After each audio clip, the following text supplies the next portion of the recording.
Culture Média. Thomas Hill. Merci beaucoup d'être avec nous pour la suite de Culture Média. Dans un instant, nous recevrons Thomas N'Gijol pour son nouveau film Indomptable qui sort demain au cinéma. Mais on est toujours avec Jean-Louis Blot, le président d'Endemol France, qui lance ce soir sur TF1 la nouvelle saison de Secret Story. Encore un mot d'ailleurs sur Secret Story. Je me demandais comment est-ce que vous faites vraiment pour garder ces secrets, notamment entre les candidats. Est-ce que ça veut dire que là, par exemple, en ce moment même, ils sont tous à l'isolement, ils ne se croisent pas, ils ne se connaissent pas?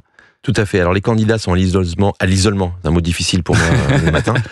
Les candidats sont à l'isolement depuis vendredi. Depuis vendredi, ils sont tous dans des hôtels différents à Paris et région parisienne. Ils sont accompagnés chacun par un chaperon ou une chaperonne qui ne les quitte pas, qui ne sait rien d'eux. Ils ne doivent transmettre aucune information à leur chaperon, ni leur prénom, ni leur âge, ni leur lieu de naissance ou région d'origine, etc., etc. Qui se parlent pas, quoi. Voilà, ils se parlent pas. On organise tout pour qu'ils ne se croisent pas, qu'ils ne se voient pas. Hier, par exemple, j'ai eu des entretiens individuels avec chacun des candidats au bureau. Et tout était organisé pour qu'ils ne se croisent jamais, qu'ils ne se voient jamais. Et dans les couloirs des bureaux, ils étaient déguisés. Donc, ils avaient lunettes de soleil, masque, chapeau ou capuche, casquette. Et voilà. Et ils donc arrivaient tour à tour dans mon bureau. Déguisés toute la journée, quoi. Vous étiez pas exactement. Ils enlevaient leur petit déguisement quand ils arrivaient dans mon bureau. D'accord. Mais oui, c'était ça. Mais ils savent depuis quand qu'ils sont candidats, ces jeunes gens? Parce qu'au moment où ils l'ont su, ils auraient pu faire fuiter les informations, par exemple. C'est quelque chose de très important. Alors, il y en a qui, en fonction de leur secret, doivent avertir leurs proches parce que les secrets impliquent des proches aussi. Ah d'accord, ok. Voilà. Mais en règle générale, c'est une condition sine qua non. Ils doivent garder tout ça secret, le plus possible. Là, on a fait un casting très très court. Donc, il y en a qui savent qu'ils vont intégrer la Maison des Secrets depuis quelques semaines et d'autres qui le savent depuis quelques jours. D'accord. Voilà. Je voudrais aussi juste profiter pour dire un grand bravo, un grand merci à Valérie Jonard, qui est la productrice de l'émission et qui fait un boulot de dingue. Et franchement, cette saison qui démarre, parce que ça a l'air d'être une usine à gaz. Hein, et je suis très très fier de la maison. Je suis très très fier du travail qui a été fait. Et franchement, regardez bien les portraits des candidats ce soir. Ils sont vraiment très novateurs.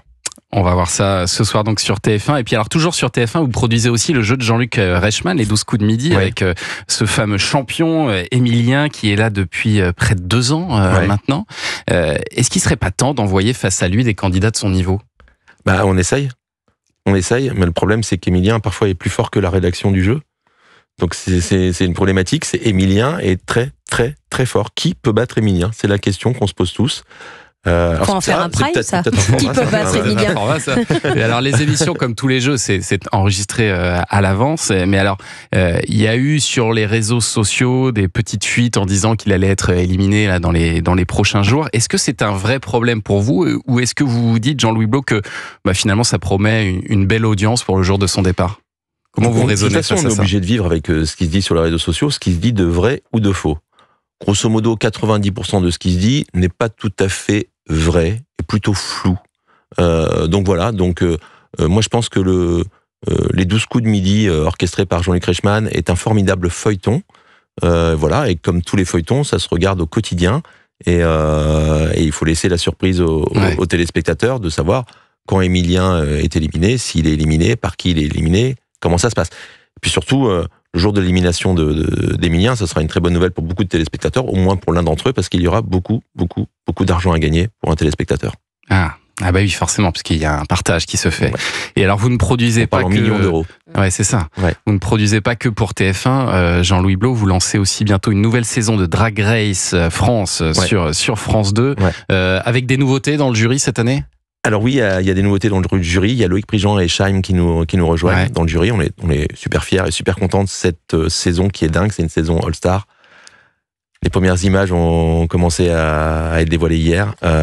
Franchement, on est très très fiers de cette saison. Ça, ce sera pour cet été, évidemment. Ça sera pour cet été, ouais. Et alors l'autre feuilleton de l'été. L'autre feuilleton, c'est ça, vous en avez 2. Et vous produisez aussi pour les plateformes. Vous revendiquez même chez Endemol le titre de plus important producteur de flux pour les plateformes en ce moment. Et vous produisez notamment LOL qui ressort sur Prime, avec donc des célébrités qui doivent surtout pas rire sous peine d'être éliminées. Alors on adore ce format, mais alors c'est vrai que semble-t-il la dernière saison a moins convaincu. Est-ce qu'il y aura une 6e saison ? Alors la dernière saison est malgré tout, je sais pas si elle a moins convaincu, mais c'est un énorme succès malgré tout. Ouais. Donc malgré ce que vous pouvez dire. Donc moi je. On n'a pas les chiffres parce que Amazon ne donne pas les chiffres, mais il suffit de voir le classement, le top 10 d'Amazon, voilà, en allant sur le site d'Amazon Prime pour voir qu'on y est encore. Ouais. On n'a pas été lancé la semaine dernière. Mais dans les retours que vous avez pu avoir, non, des gens dans les retours, moi je pense qu'il y a beaucoup. Moi, si je regarde les réseaux sociaux et je le fais quand même régulièrement, je suis plutôt satisfait de voir que Jojo Fantasy a bien pris. Donc voilà, et que la carte Joker d'Artus aussi a été très relayée. Ouais. Donc non, au contraire, on fait une belle saison. Derrière, la saison prochaine, on en parle, on travaille. Vous êtes déjà sur le casting de la prochaine saison. On est en train de travailler. Elle n'est pas formellement commandée, mais on est en train de travailler. Et puis vous avez décidé de décliner le concept dans la vraie vie. Ça s'appelle le life. IRL, in real life. Donc là, les candidats, alors il y aura notamment Franck Dubosc, Clara Luciani, ils vont sortir du plateau pour aller à la rencontre des gens. Comment ça va se passer ça ? Michou, Paola Locatelli, Redouane Bougueraba, voilà. Oui, tout à fait, les candidats.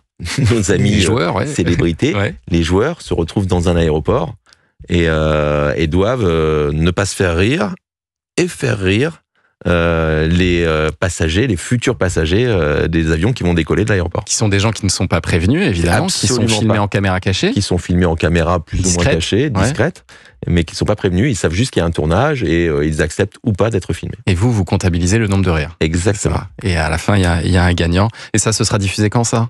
Je ne peux pas vous dire. Bien sûr. Je préfère qu'on finisse là-dessus, sur un je ne peux pas vous dire. Non, il faut rester sur la Jean-Louis Blo touch. Attention. Je ne peux pas. J'aimerais bien, franchement. Bien sûr. Voilà. Un petit secret pour ce soir ? Oui. Toujours pas ? Très bien, merci. Alors, le secret, non. Non, j'en étais sûr.